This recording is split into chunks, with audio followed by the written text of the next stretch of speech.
Serial वसुधा के आने वाले अपकमिंग ट्रैक में जबरदस्त ड्रामा शुरू होने वाला है, जहां पर अचार बेचने बड़े मार्केट पहुंच जाती है वसुधा। लेकिन यहाँ पूरी फील्डिंग पहले से ही समर ने सेट कर रखी होती है। समर सभी दुकानदारों को पैसे देकर कह देता है कि ये लड़की बासी माल बेच रही है, इसलिए इसका कोई भी माल मत लेना। जैसे ही वसुधा एक एक दुकान पर जाती है, कोई भी उसका सामान खरीदने को तैयार नहीं होता। ये देखकर उसका मनोबल टूट जाता है और वो रोती हुई घर वापस आ जाती है।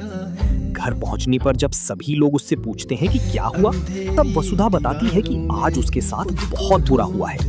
तभी चौहान हाउस में समर पहुंच जाता है। वो वसुधा से कहता है कि वो उसके लिए एक बड़ा ऑफर लेकर आया है।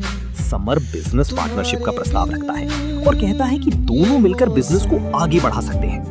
लेकिन वसुधा उसे धक्के देकर घर से बाहर निकाल देती है और उसकी पार्टनरशिप का ऑफर ठुकरा देती है। फिर भी जाते जाते समर कहता है कि वो उसे एक और मौका दे रहा है। अगर वो उसकी पार्टनरशिप स्वीकार कर ली तो उसका अचार धड़ल्ले से बिकेगा। उधर चंद्रिका सिंह चौहान को ये बात बिल्कुल मंजूर नहीं होती। वो तुरंत वसुधा को अपने कमरे में बुलाती है और उसके सामने एक और बड़ा ऑफर रखती है। चंद्रिका कहती है कि वसुधा उनके साथ बिजनेस पार्टनरशिप कर ले, बदले में उन्हें कुछ भी नहीं चाहिए होगा। पूरा मुनाफा वसुधा का होगा, नाम भी उसका होगा और ब्रांड भी उसका ही रहेगा। वे केवल पीछे से उसकी मदद करेंगे ताकि बिजनेस बड़े स्तर तक पहुंच सके। अब वसुधा के सामने बड़ी दुविधा खड़ी हो गई है।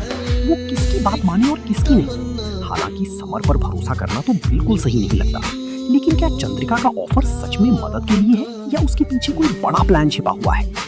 इसी बीच दादीसा रणकपुर जाने की तैयारी कर रही है।